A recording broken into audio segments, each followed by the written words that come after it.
The revolution brought radical changes also to the social life of the people.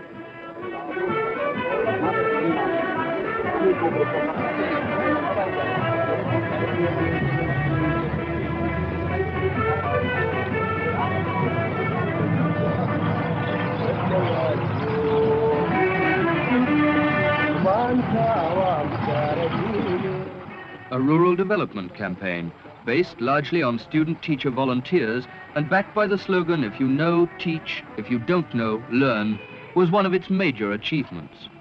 Never before had city and country dwellers made contact in such a way. This unprecedented drive against illiteracy bridged the social gap of centuries, bringing mutual understanding and a sense of common purpose to the far-flung peoples of the nation. The Rural Development Campaign had a second purpose besides, the teaching of health and basic hygiene. Nothing remotely like it had ever been tried before. For the first time in their history, the Somali peoples were brought together as a whole, not as rival clans or factions, but as a nation, eager, from these small beginnings with the reading and writing of their mother tongue, to grow and prosper for the common good.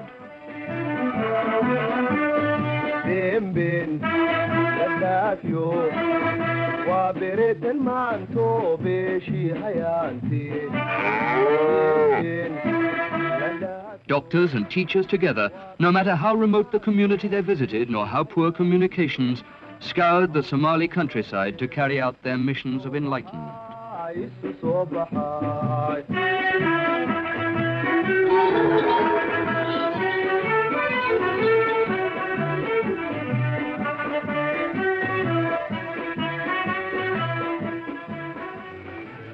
For the campaign, the entire nation was mobilized. Its every resource, both human and material, were drawn upon.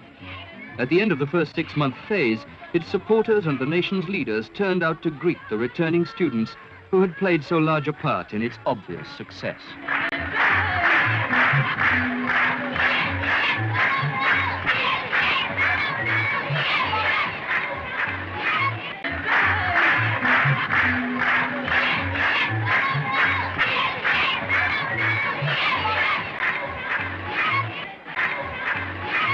It was time to acknowledge that this was also the first time the nation had benefited from the collective energy of its young people, of its students, who would be among its leaders tomorrow. And in thanksgiving for this fact, great festivals of youth were held throughout the country. Festivals of youth were held throughout the country. In Mogadishu, President Siad himself attended these festivals, presenting medals and scrolls to all who had distinguished themselves over the grueling half-year.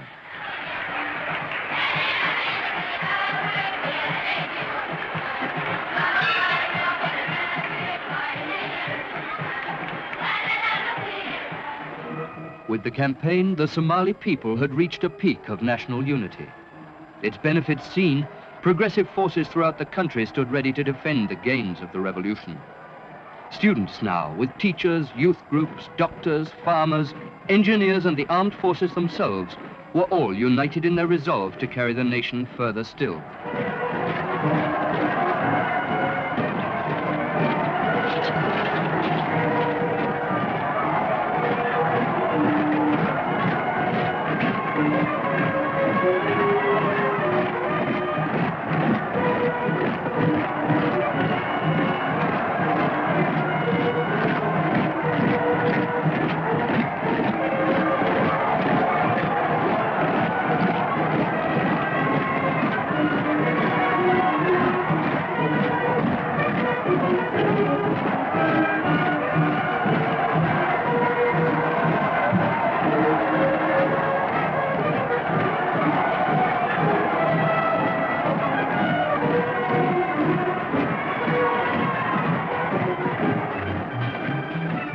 Now publicly accepted as active participants in their country's struggle, the nation's youth celebrated with colorful displays of their achievements.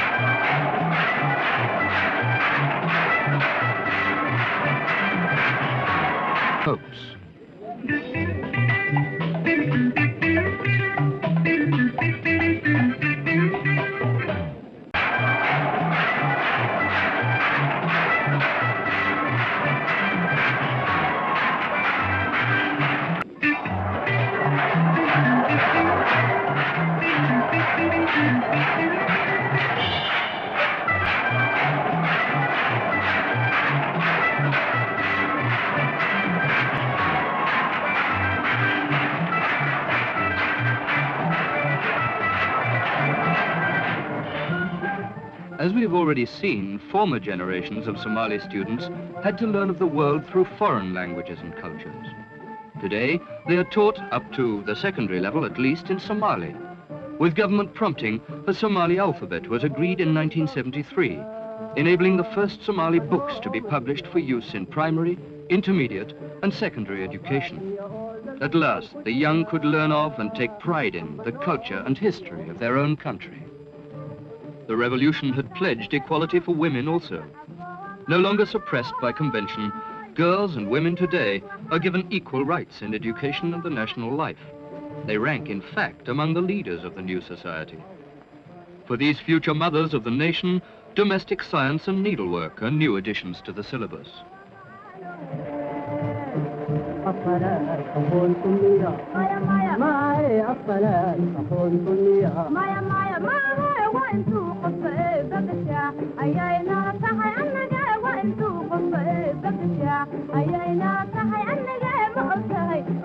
And the educated woman is important for another, equally fundamental reason.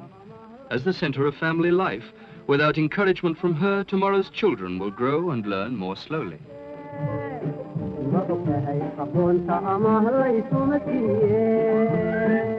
Any country without a national university will have problems in carrying out development projects on its own.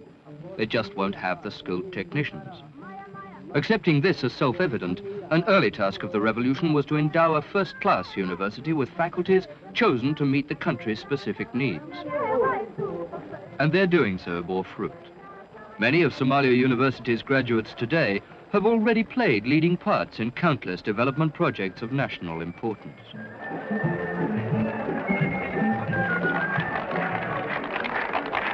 Elections in '64 and '69 had caught the people confused and politically innocent.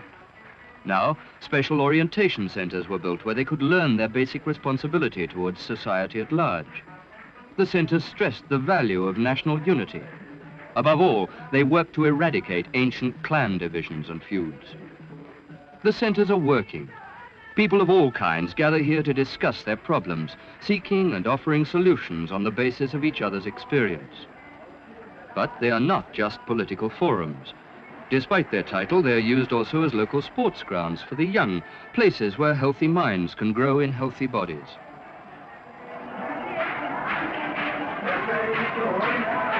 And whoever they be, every person who comes to a center will find a platform on which to express his or her views.